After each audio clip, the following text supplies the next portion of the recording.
So today's topic is how to automate LinkedIn follow-ups with Dux-Soup Pro. As Dux-Soup Pro does not have an automatic follow-up function, just like Turbo does, we will discuss a few ways you can follow up with your prospects using the Pro version. So today's webinar, as always, will be presented by Giles Garnett, the head of professional services. Live chat is being monitored by me, Jen, the head of customer support. Giles will also be answering all your questions at the end of the webinar. Of course, if you have any questions. And yeah, thank you, and let's start our webinar. All right, thank you, Jen, as always, for your introduction. Hi, it's Giles here, Head of Professional Services at Dux-Soup. Good morning, afternoon, and evening to everyone joining today's Dux-Soup webinar. Thank you for joining us today, once again, during these unsettling and uncertain times. We hope that you and your loved ones are all safe and well at the moment, and would like to reassure you that the Dux-Soup remains unaffected by the current situation. We're continuing to fully support our customers across the whole world. Both support and development activities remain unaffected, so you will continue to see Dux-Soup developing and moving forward in the coming months. And as always, we are here with our fabulous support team to give you as much support as ever in your LinkedIn networking and lead generation activities. The topic of today's webinar is how to automate LinkedIn follow-up using Dux-Soup Pro. As you're aware, a lot of our recent webinars have looked at turbo features, and today we're focusing specifically on the Pro edition for the Pro users out there. So, firstly, why follow-up? Now, the number one reason that we fail in sales is due to the lack of following up. And as you all know, it takes time, effort, and persuasion to get someone to buy a product or a service. People do not usually make a purchasing decision without carrying out research before making that decision. So let's say that your targeting is as close to as 100% spot on as possible, and you've targeted, gathered, and selected your data for a specific campaign. You know your target personas, you know their profiles, and now you want to connect with them. You have a well-crafted and customized message for your audience. Now, with even with all these boxes perfectly ticked, and maybe even a LinkedIn connection request accepted, it takes time, effort, and persuasion to move someone through your sales process. And this is where the discipline of following up comes in, and it really is it's a discipline. It's important to have a structured process to follow, and it has to be very regimented and consistent. Now, according to various sources that are available across the internet, to ensure that you have maximized your selling potential, you need to send anywhere between 2 and up to 12 follow-up emails. Now, depending on the industry, market, and location, the optimum is somewhere between 4 and 8, but there have been many studies, and there's quite if you have a look under the Woodpecker website, there's quite an interesting blog post there as well about that. It's very informative. But taking those extra steps to follow up thoroughly can make a difference. And it's important to note that the success or otherwise is, of course, directly related to your targeting. So be confident that if you've targeted precisely and with good intelligence, then why would people not want to hear about what product or service you have to offer? They've made a connection. What are they looking to get out of it? So we know that our targeting is right. We're confident in the fact that following up multiple times is perfectly acceptable in the world of business. And we know a significant number of follow-ups are needed to properly qualify or to progress a deal. So what now? You have to build a plan, build a process. You have to be well organized about follow-ups and have a purpose to your plan. Don't just touch base, don't just drop a line. Think about what you have to share. What information or experience will your prospect be interested in? And make sure that follow-up has some value. And this is where your content is really important. Use these in subject lines, write blogs or create content that's worthy of your prospect's time to look at or click on a link. And don't let anything stop you. So whatever system you're using to run your process, be that a CRM or a diary or some sort of schedule, make sure you do your follow-ups.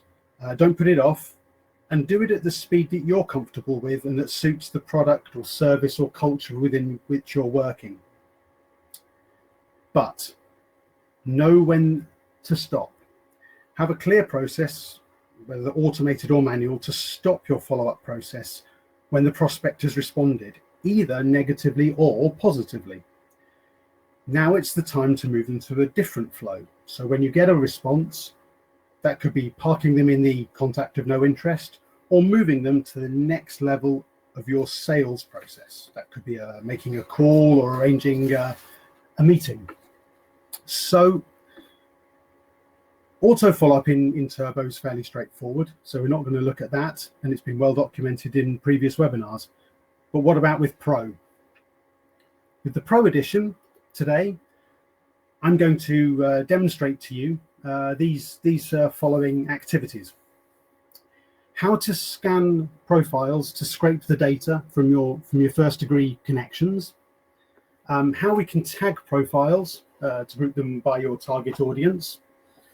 Use custom message markers against a revisit file. Follow up your target audience by sending a direct message. How to skip profiles that you've already been messaging because you've used the tagging option. And then also to send an InMail to open link members. And we'll touch on all of this during the demonstration that I'm now going to hopefully get running. And hopefully today, unlike the last couple of weeks, we won't have too many technical issues. I know last time we had a dropout and we've had some problems with the resolution. So fingers crossed, everything will go a little smoother today. So first of all, I'm going to show you how to scan your profiles, profiles to scrape the data from them. So we'll go first of all to my LinkedIn profile. And what we want to do now is we would like to go to our network and look at our first degree connections. And what we can do from here, let's wait for this to load. Hopefully we get a response. It's a little slow today.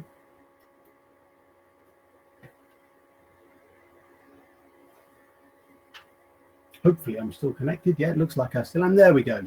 So these are my first degree connections.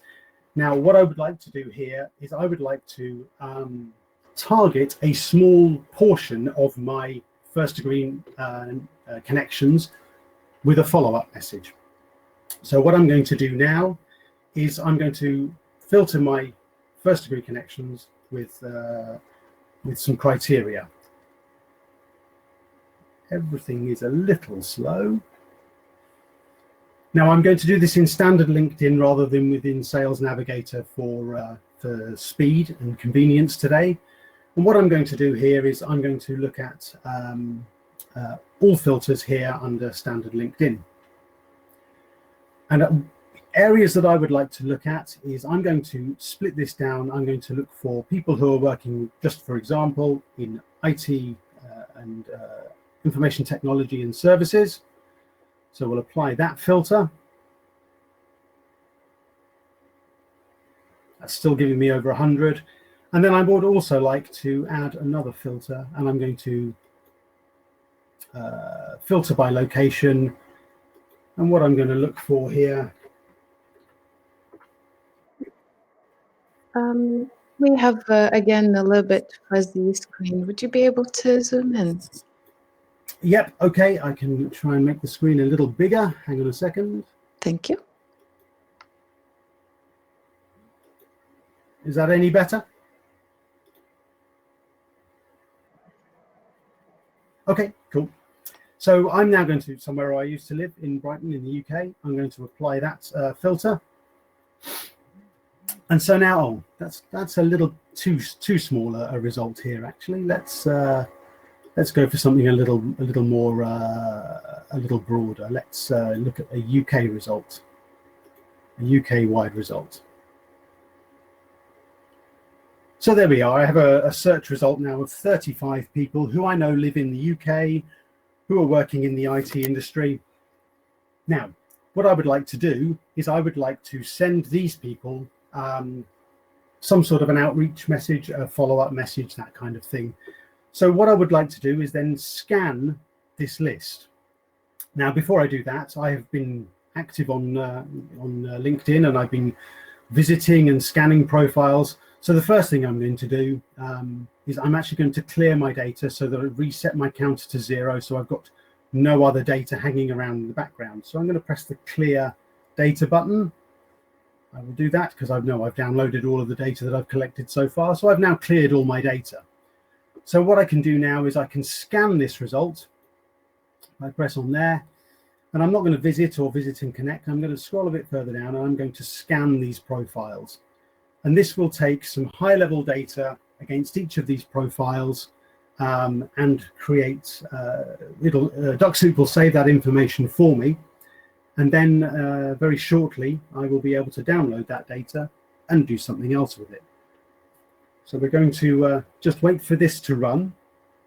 And this will then give me the ability to edit this list offline, away from Dux-Soup and away from LinkedIn, so that I can then determine what I want to do with it in the future.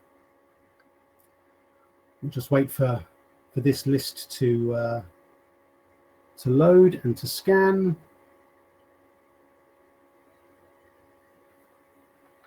Just taking a couple of seconds.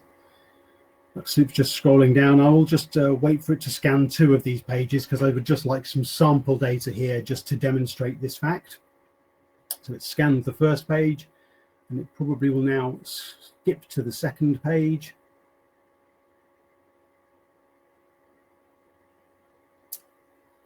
All of these actions that are happening at the moment is Dux-Soup automation. I'm not doing anything at all. In a second, we'll see the counter in the top right-hand corner move from 10 to 20, hopefully, as it captures the data from each page.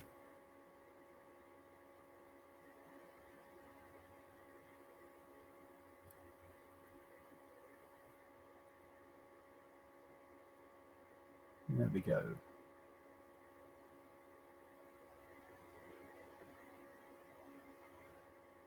So reload that, and there we are. We now have 20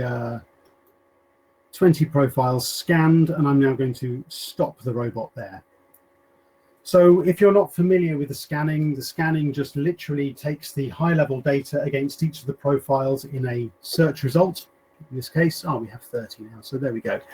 So now I'm going to press on the duck there, and I'm now going to go to this option here to download the data that I've just scanned. As you can see here, we have the option of downloading various data, either scan or visit data. In this instance, we're only interested in scan data, and that will there create me my CSV file. If I now open that CSV file, wait for that to open. And this is the result of my scan. I may need to zoom in a little bit here, I think.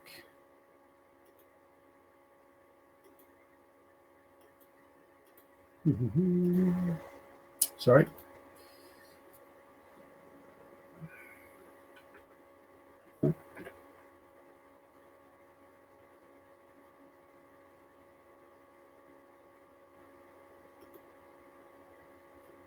Okay, so this is the data that I've been able to gather. This shows the scan time, the ID of the profile. It shows the scan time. It gives me a URL to the profile of the person that I was on my result. And what I can do now is I could quite simply decide that I would like to message all of these people in Dux-Soup, and there's a very straightforward way to do that. And I can do that by re-uploading this list and using the revisit tool. These are all first degree connections because they came from a first degree search result. So if I go back to my browser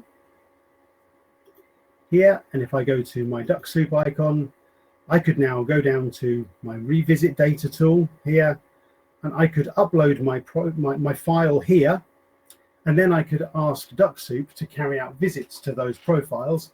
And at the same time, if I go to my Dux-Soup options, I could set up here the option to, as I carry out a visit to each of those profiles, to send a personalized personalized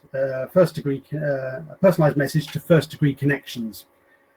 Now, and how I can do that, it's because I'm then running Dux-Soup from this result here. So that would be where I've re-uploaded my file. So if I click on here and I choose my latest scan result, I open that one there. And this here is the CSV file that I just downloaded, and I could then process that. At the same time as doing that, I would probably then also want to tag these profiles. We mentioned about how we can tag these profiles as we carry out a visit so that we know who we have sent a message to. So perhaps we would tag this with campaign, for example, campaign 1, and then maybe also say this is the IT group of people, and I also know they're in the UK. So I might want to apply 3 tags to these people as I carry out visits, and I know they've been sent my campaign message. Now, as a further thing to this, what we can also do is we can add customized message markers. So we have these message markers here, the first name, middle name, last name, title, etc., etc. But we also have these values here, P1 to P5. And we can use those message markers to really add a different flavor to our message as we send it out. And we can do that by adding a new column or a number of new columns. Let's just make sure I do it in the right place, between the scan time and the profile column. So if I now insert a couple of new columns here, and I give them in the title P1 and P2, you can type a customized message here.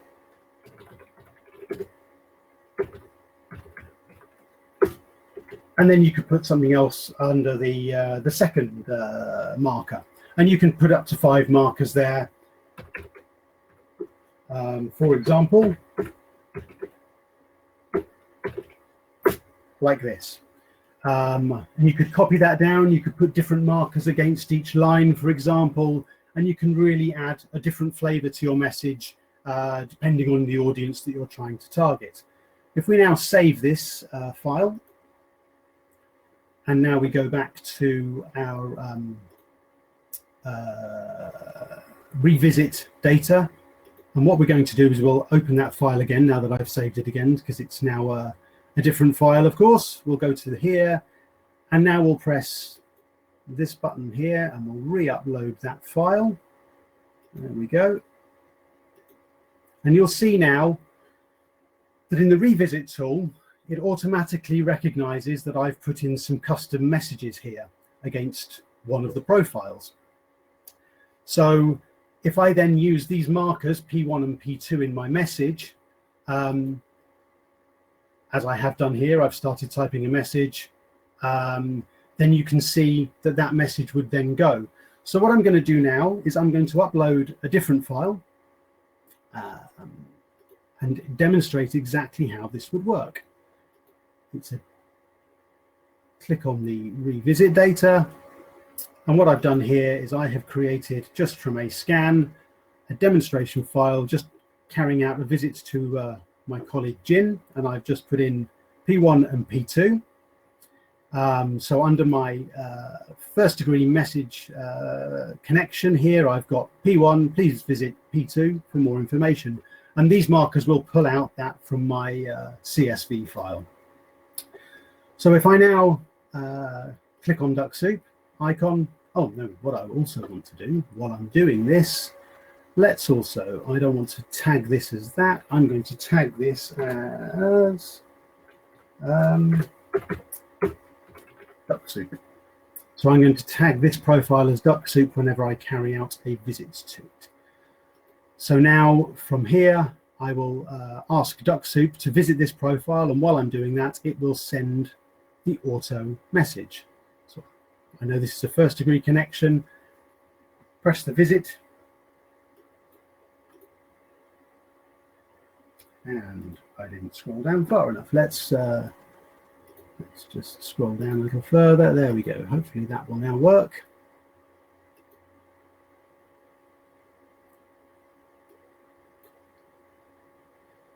And because I'm zoomed in too far, I cannot do that. Hang on 1 second. There we go. Let's press visit again now. And now I can actually hit the OK button. So I'm going to visit this profile and send a message. Except I've got a different option ticked. There we go. That's because I was testing something else earlier. So let's try that again. Third time lucky. Please bear with me. Carry that one out again. Okay. There we go. So now Dux-Soup is going to go through this list, and it's a long and extensive list, as you can see.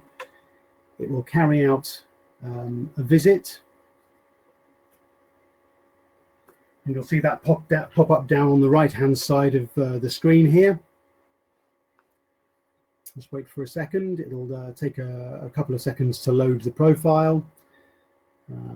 There we go. I'm now visiting Jin's profile.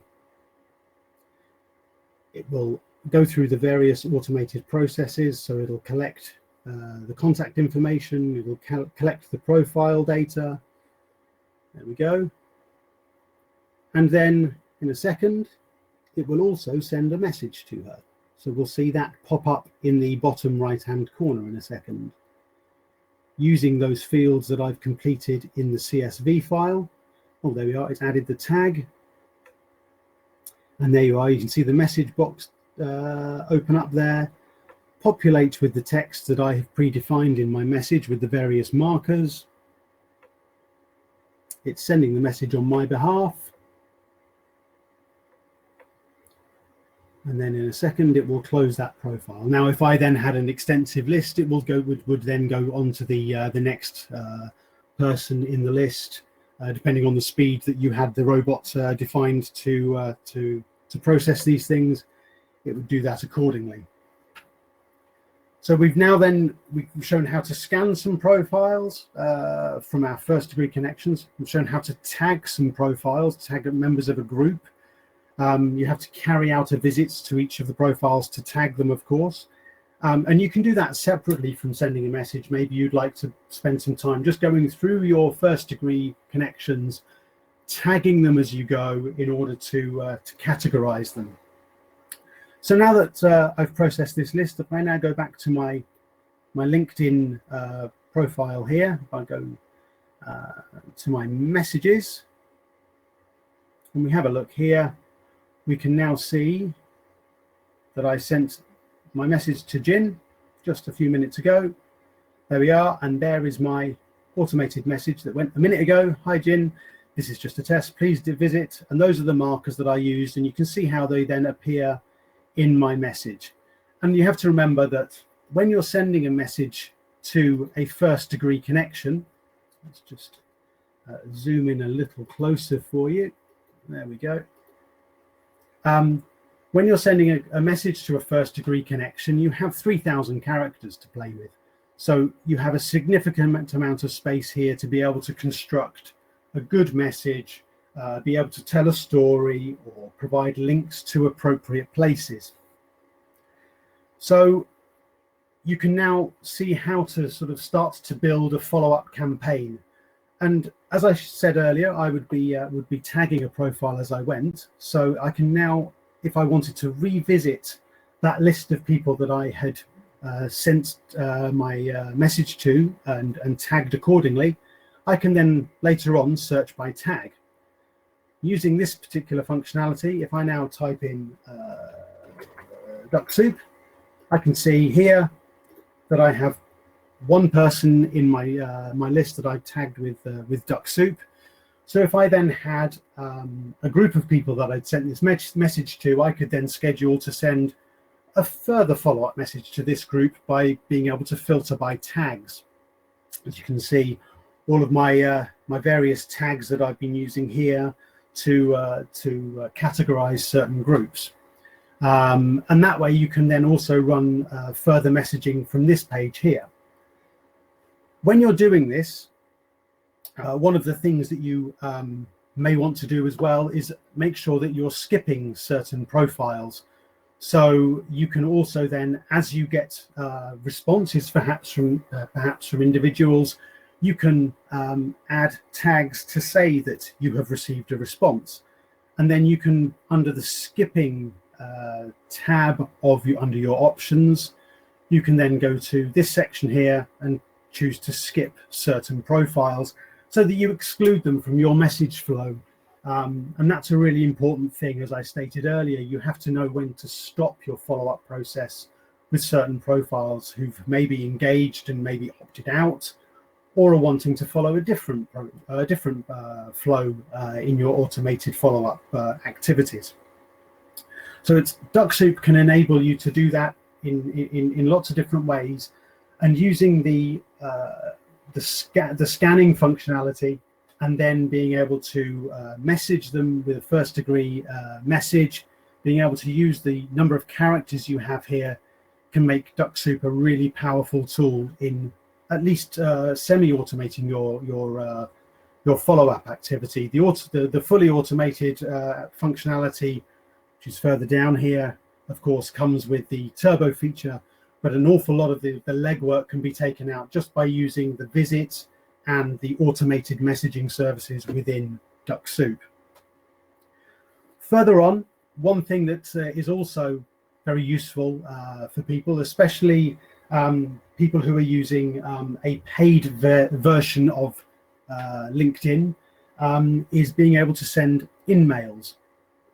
Now, InMail is a paid LinkedIn feature. So if you have a LinkedIn premium account, you receive a certain number of InMail credits per month. And as I understand it, those InMail credits last for 90 days on a rolling basis. And you can use the InMail functionality here. So similarly to being able to send automated messages, you can use the InMail functionality. Now, one of the useful things of that is, you have so many credits to be able to send to people. With certain types of subscription in LinkedIn, you can purchase additional credits, but you are able to also send InMails to open link members without using up your InMail credits.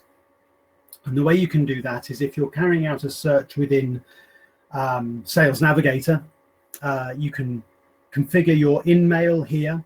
You have your search result in Sales Navigator, and then under the skipping tool here, the skipping options, you can decide here to skip if the profile is not an open link member. So if that's an open link member, you can send them an InMail, and then that is not using up your InMail credits. As you're probably aware, and if you're using InMail already, if you get a response from somebody, a direct InMail, if you get a response, you get your credit back.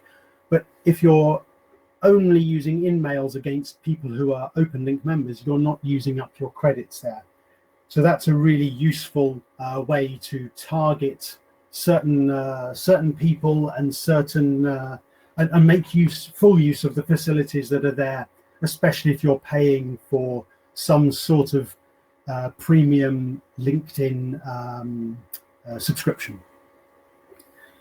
So we've covered quite a lot there, and now I've lost, there we go.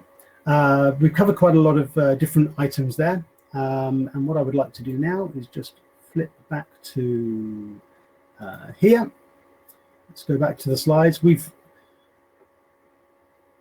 Wait for that to load. There we go. So I've shown you how to scan some profiles to scrape the data from your first degree connections, how you can tag them. You can of course carry out visits to your first degree profiles just to apply tags. You don't have to message them at the same time. Helps you to categorize them and be able to filter them in different ways. How you can use the custom message markers.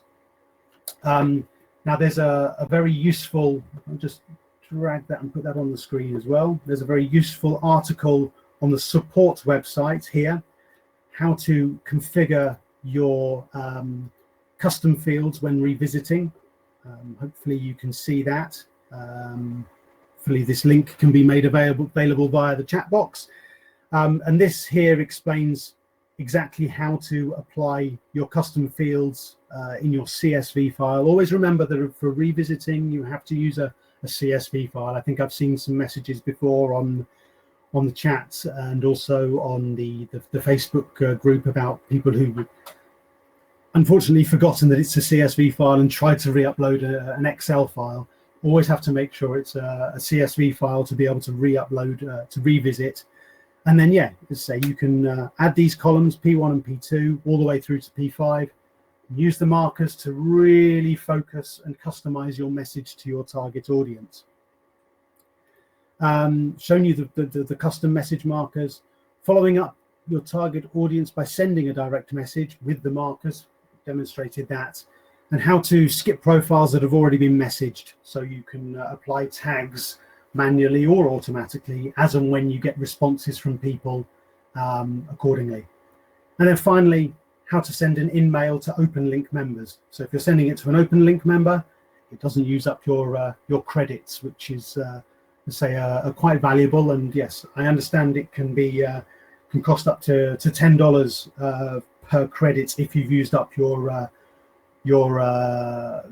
number of credits you already have there. So that's a really useful thing to do as well, because within InMail you get a lot more characters in your InMail than you would in a standard connection request to a second or third degree profile.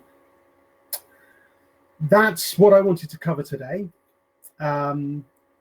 Very quickly, in 2 weeks' time, we're going to be doing a search and filtering masterclass. We're going to touch on various different things there. There's a link here to where all of the webinars, past and future ones, will be scheduled. So you can see that there on the link. As always, just a little bit of promotion. We have both booster and technical sessions available to book via the website. There are some more varied time slots available now for the technical sessions that we've been able to open up in the last week or so. So hopefully there's more there to be able to facilitate as many time zones as possible there.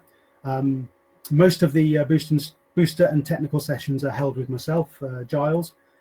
So it'd be great to speak to you if you have the need or you need the extra support there to help you build your solutions and help you with your lead generation activities.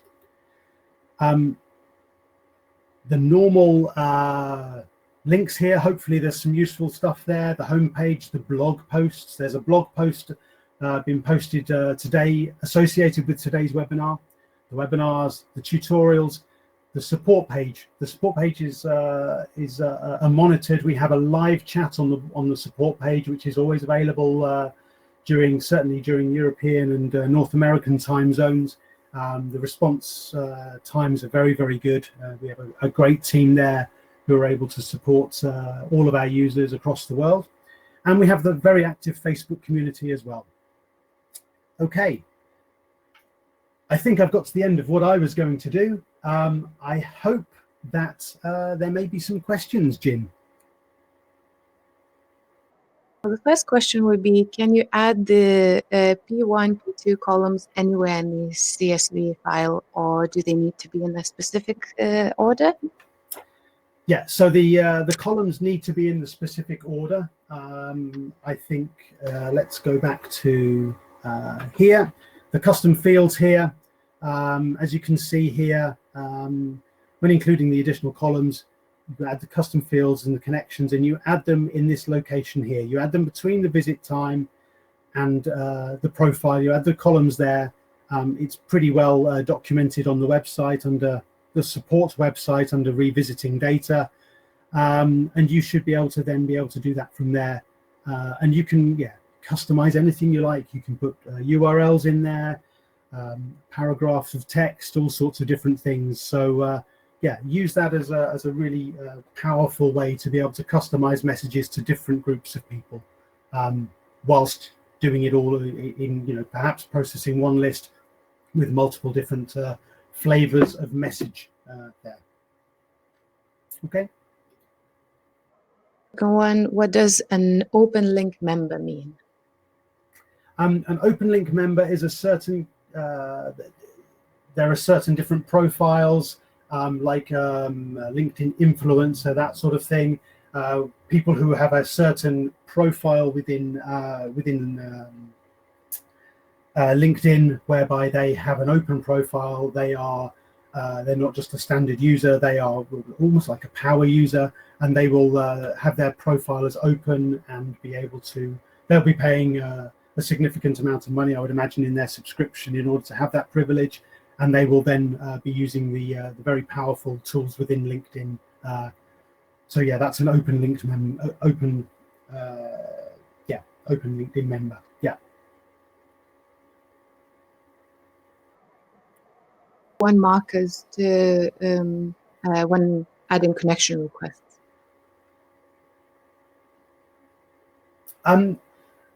Absolutely. Let's just go back to, hang on a second. Let's go back to the options here.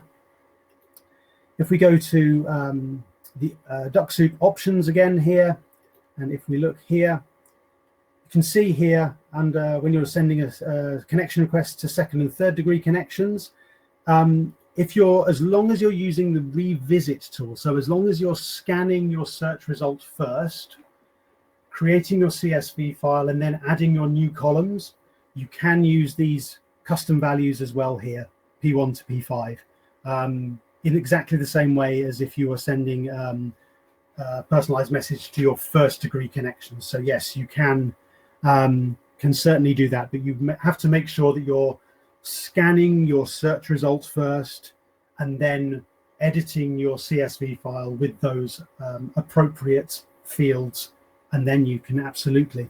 The only limitation then, of course, which you need to be aware of, is that only the first 300 characters will be seen in the message. So just be careful if you're writing, be careful as to how much text you're putting into those fields, because 300 characters isn't a huge amount when sending a message. Of course, you have more characters available when sending to first degree connections or sending InMails there.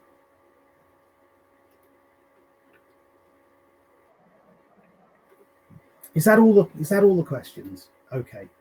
All right. As I said, in 2 weeks' time, there's a further one, which will be a masterclass in doing searches, carrying out searches in LinkedIn, and combining that with Dux-Soup. One thing to remember, for those who aren't aware, that we do, our support team are available via the info@duxsoup.com email address. There's the live chat on the support page as well. And I hope you've enjoyed today. I hope you found it valuable. If you need further support, I think you know where to find us. And I hope you all remain safe and well at this time. Thank you very much. And thank you to Jin for her support today on the live chat as well. And speak to you all in 2 weeks' time, if not before. Thank you very much, everybody.